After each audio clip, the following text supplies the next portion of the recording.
Conversations with Ambassador William Eacho. I'm Lieutenant Colonel Chad Lamont from the Office of Defense Cooperation in the U.S. Embassy, Vienna. In today's segment, Ambassador and I will be discussing global security. This is an important issue for us at the U.S. Embassy because an unstable regional security environment can create instability elsewhere. We work in partnership with Austria to address regional security and therefore global security issues. Ambassador, what steps has the U.S. taken to foster global security, especially here in Europe? Chad, as you know, the transatlantic relationship is an essential source of stability in an unpredictable world. Europe remains our partner of choice in addressing the security challenges we face around the world. We are fully committed to a strong Europe, the defense of our NATO allies, and to building partnerships that allow us to work together on a global scale. This includes working with our non-NATO partners in Partnership for Peace exercises and in joint efforts such as peacekeeping in the Balkans. We're on schedule to deploy the new capabilities we announced in 2011. And perhaps you could tell us a little bit about those. Yes, of course. We will continue with the deployment of ballistic missile assets in Poland, Romania, and Turkey.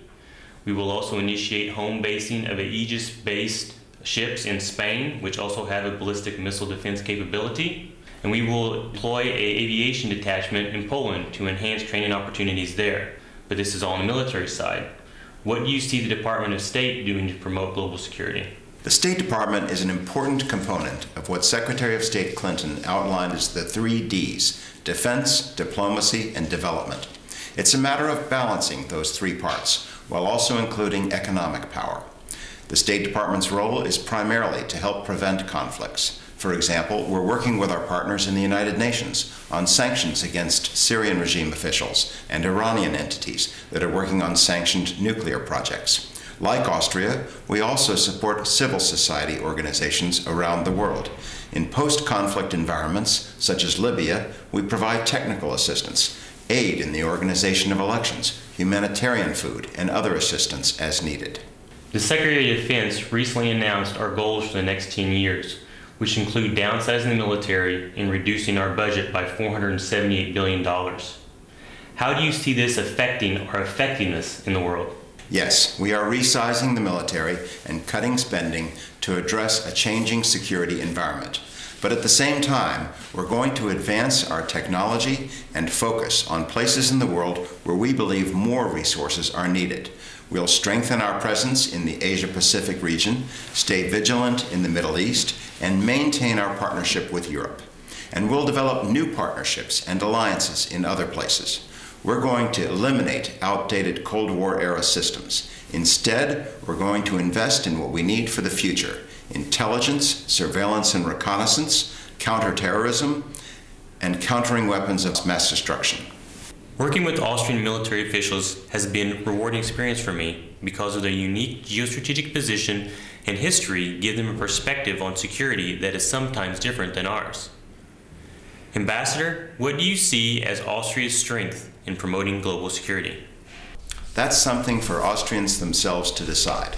That said, the leadership that Austria shows on some global issues is important and welcome to the rest of Europe and to the United States.